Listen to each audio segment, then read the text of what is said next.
할렐루야. 하나님은 우리를 인도하십니다.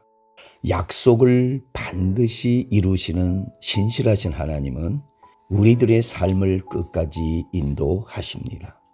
이스라엘 백성을 가나안에 들어가도록 약속하신 하나님은 광야 40년 동안 불기둥 구름기둥으로 이스라엘 백성을 인도하셨습니다. 그 하나님은 지금도 거센 파도와 같은 이 세상에서 우리를 완벽하게 인도하십니다. 오늘 본문 말씀에 야곱을 이스라엘이라고 6번 부르고 있습니다. 이스라엘로 부르는 것은 하나님과 겨루어 이겼다라는 의미로 야곱이 하나님의 축복을 약속으로 받았다는 것입니다. 따라서 하나님은 야곱을 통해 위대한 하나님의 나라의 약속을 성취하십니다. 이제 야곱은 요셉과 바로왕의 초청으로 애굽으로 이민을 갑니다. 최남단 가나안 경계인 브엘세바에 이르렀을 때 야곱은 하나님께 예배를 드렸습니다. 그 이유는 애굽에 가는 것이 옳은 것인지 다시 한번 하나님께 확인받고자 한 것입니다. 자, 여기서 우리는 무슨 일을 결정할 때 또는 절정하고도 뭔가 불안할 때 해야 할 일이 있습니다. 그것은 바로 예배입니다. 예배 드릴 때에 하나님의 음성을 듣게 되고 하나님의 마음을 느끼게 됩니다. 그 결과 하나님의 인도하심을 받게 되는 것이죠. 자, 우리의 실수는 뭡니까? 내가 열심히 일하다가 하나님의 인도를 놓치는 것입니다. 그러면서 하나님은 내 편이고 내 기도 내 계획에 응답해 주셔야 한다, 이렇게 우리는 생각합니다. 그러나 성경은 그 반대입니다. 우리가 하나님의 편이 되어야 하고 하나님의 꿈과 비전을 위해 살아야 하는 것이죠. 하나님은 우리가 하나님을 보도록 멈춰서게 하십니다.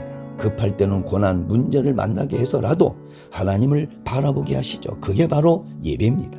야곱은 하나님을 예배했습니다. 하나님을 바라봤습니다. 우리는 하나님을 진정으로 믿고 사랑하는가? 그것은 바로 예배를 의미하는 것입니다.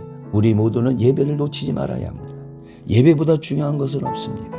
예배는 하나님과 깊은 관계로 들어가는 것입니다. 하나님의 마음 속 깊이 하나님을 묵상하는 것입니다. 또 하나님을 바라보는 것입니다. 하나님의 임재 속에 들어가는 것입니다. 여러분, 모든 사역은 예배에서 흘러나옵니다. 예배에 승리하면 사역은 피곤하지 않습니다. 오히려 사역할수록 힘이 납니다.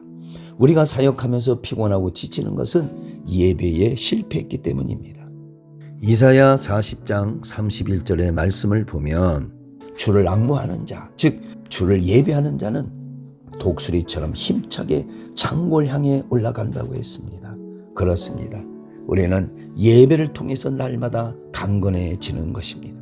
오늘 본 말씀 2절에 보면 야곱이 예배드린 그 밤에 하나님께서 꿈에 나타나셨다 했습니다. 즉 응답하셨다는 것이죠. 하나님은 여기서 3가지를 약속하셨습니다. 첫째, 하나님은 자신을 소개했습니다. 나는 하나님이다.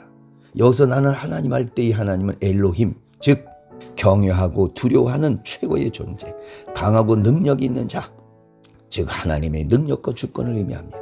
그리고 그 하나님은 내 아버지의 하나님이다, 이렇게 말씀합니다.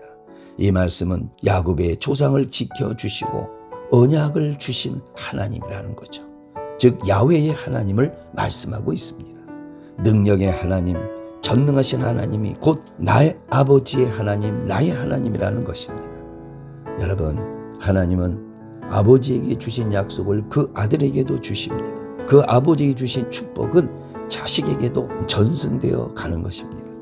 신명기 5장 10절 말씀을 보면 하나님을 사랑하고 그 계명을 지키는 자는 천대의 복이 있다. 바로 이것이 내 아버지의 하나님이라는 뜻인 것입니다. 두 번째, 하나님 약속합니다. 애굽으로 가라. 하나님은 야곱에게 가나안 땅을 약속의 땅으로 주셨습니다. 그러나 지금은 애굽으로 가라 하십니다. 이것이 바로 믿음의 세계입니다. 우리가 보기에 아무리 좋은 곳이라도 하나님이 가지 말라 하시면 가지 말고, 또 우리가 생각하기에 아무리 험할지라도 하나님이 가라 하시면 가는 것이죠. 이것이 믿음의 전부입니다. 만약 다른 것에 기웃거리면 우리는 시간적으로, 건강으로, 물질로 우리는 많은 것을 잃어버리게 되어 있습니다.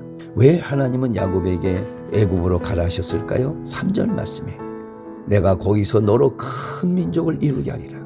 하나님께서는 아브라함, 이삭, 야곱 3대를 통해서 약속하신 것을 이제 이루신다는 것입니다. 그래서 하나님은 요셉을 애굽에 먼저 보내어 고난을 통해 믿음의 사람으로 훈련한 후에 총리로 세워 이 일을 준비하게 하신 것이죠. 그리고 애굽에서 영원히 살지 않고 다시 돌아오게 하신다는 것입니다.